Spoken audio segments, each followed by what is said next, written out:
Bonjour, bonsoir. Vu l'état géographique où vous vous retrouvez, je vous salue.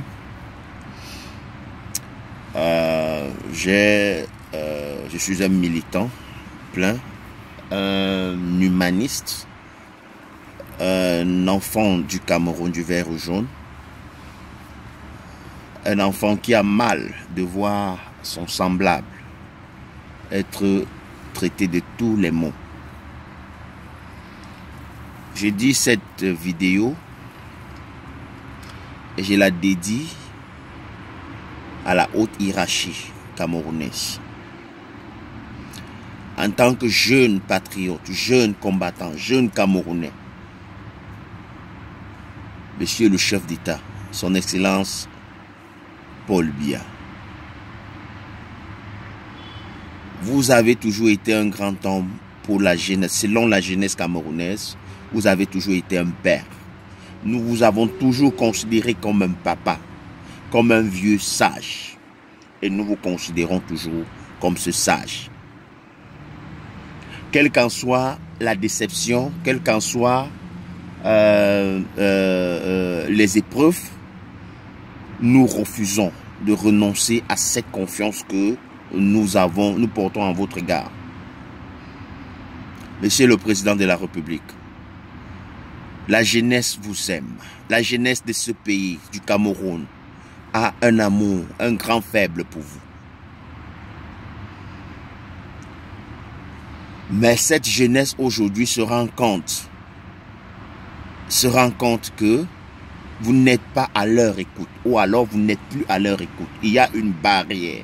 Certainement, il y a une barrière qui vous empêche d'écouter le cri de cette jeunesse, les pleurs de cette jeunesse.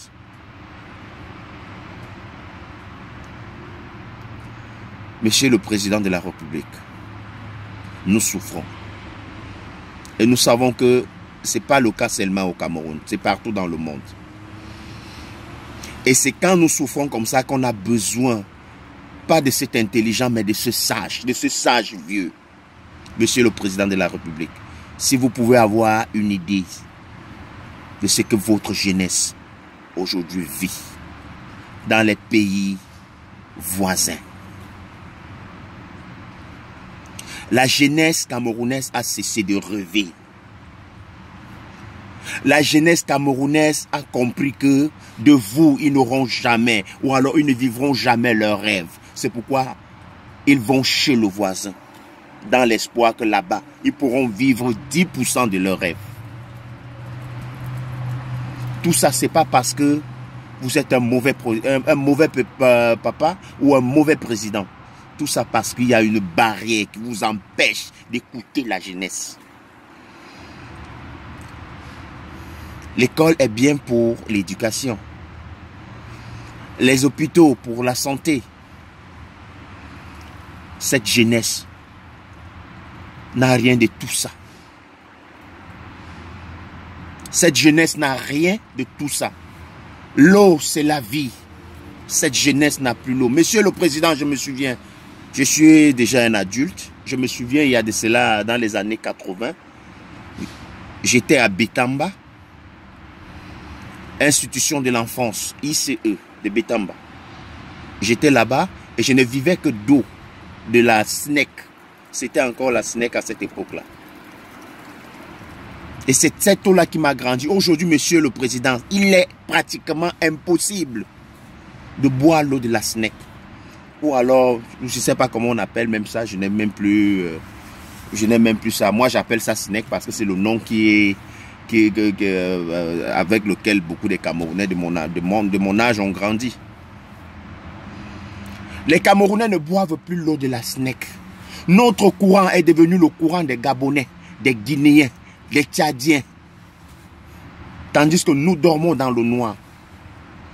C'est quelle économie que nous cherchons, Monsieur le Président, quand nous souffrons chez nous, quand nous n'allons pas à l'école, ou alors quand on réussit quand même à aller à l'école et on n'a aucun espoir de pouvoir recouvrir, et au moins recouvrir ce qu'on a dépensé, ce qu'on a donné à l'État, pour qu'il nous éduque. C'est ça le cri de la jeunesse. Monsieur le Président, prenez-en acte. Cette jeunesse est meurtrie. Cette jeunesse, pas par vous, mais par l'arme, ou alors je dirais par par l'arsenal que vous avez bâti et que vous n'arrivez plus presque, selon la jeunesse, vous n'arrivez plus à contrôler aujourd'hui. C'est pourquoi d'ailleurs vous le jetez tout le temps en prison. C'est parce que vous ne vous rapprochez pas du bas peuple. C'est pourquoi aujourd'hui, cette jeunesse est allée juste, il y a eu combien? Il y a eu juste 3 millions de votes sur 25 millions ou 26 millions. Monsieur le Président, ça devait vous interpeller. C'est parce que cette jeunesse souffre. Cette jeunesse est devenue, au féminin, est devenue la femme des Touaregs dans le désert. Cette jeunesse est devenue, a porté l'étiquette et a collé l'étiquette des plus grands bandits du monde au Cameroun. Parce qu'elle veut se battre pour trouver de l'eau. Parce qu'elle veut se battre pour vivre le minimum de ce que nous avons au maximum chez nous. Nous ne pourrions plus, nous n'arriverons plus à jouir de ça, Monsieur le Président. Je vais vous dire quelque chose, Monsieur le Président. Cette jeunesse n'a qu'une seule chose. Cette jeunesse n'a pas appris à couler le sang pour faire partie son père. Cette jeunesse a un grand amour pour son papa que vous êtes. Cette jeunesse, maintenant, s'est rabattue du côté du Seigneur, du Tout-Puissant, du divin Dieu. Et cette jeunesse a les genoux par terre, en train de crier à Dieu pour que Dieu nous délivre. Et cette délivrance, je vais vous dire vrai, c'est que le jugement du divin Dieu tombe sur vous. Et cette jeunesse connaît que c'est quand ce jugement tombera sur vous, quand Dieu vous appellera à lui, comme il va d'ailleurs appeler tout le monde, c'est là où viendra leur délivrance. C'est là où cette jeunesse sera libérée. C'est pas que cette jeunesse médite votre mort. C'est que cette jeunesse est ouf, la goutte d'eau qui déborde le vase.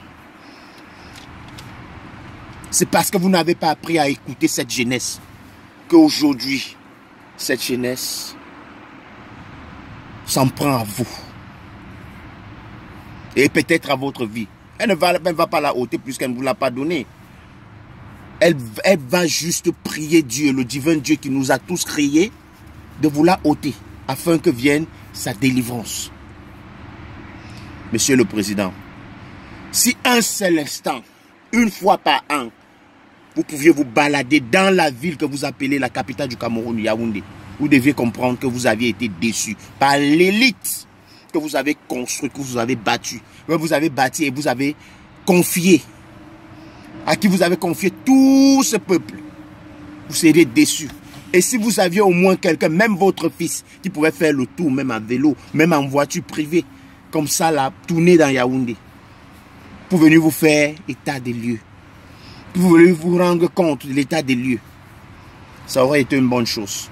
Cette jeunesse est déçue. Cette jeunesse ne rêve plus du Cameroun. Cette jeunesse sait que son destin est placé chez le voisin. À cause de l'élite que vous avez construite. À cause de l'élite. Cette élite a pourri la jeunesse camerounaise. Cette élite a sacrifié la jeunesse camerounaise. Il n'y a pas d'espoir d'avoir un comprimé, même quand on a son argent, dans les hôpitaux du Cameroun. Il n'y a pas un espoir d'avoir une éducation fiable, même quand on a son argent, dans les écoles du Cameroun. Il n'y a pas un espoir de boire de l'eau potable dans le Cameroun, même quand on a son argent. Monsieur le Président, vous allez rester président parce que Dieu le veut encore. Mais ce n'est pas parce que la jeunesse le veut. Mais la jeunesse vous guette. La jeunesse vous observe. Et la jeunesse prie. Que Dieu vous bénisse. Et que Dieu bénisse votre famille. Si tel est le cas, que cette vidéo arrive à vous. Et que vous compreniez les larmes de cette jeunesse. Que chaque jour vous preniez le Dieu, vous prononcez, vous lisez des discours à son égard. Alors que même 1% de cette jeunesse ne vit pas. C'est que, je peux dire, votre plan d'action. Je suis désolé. Désolé, ça fait mal.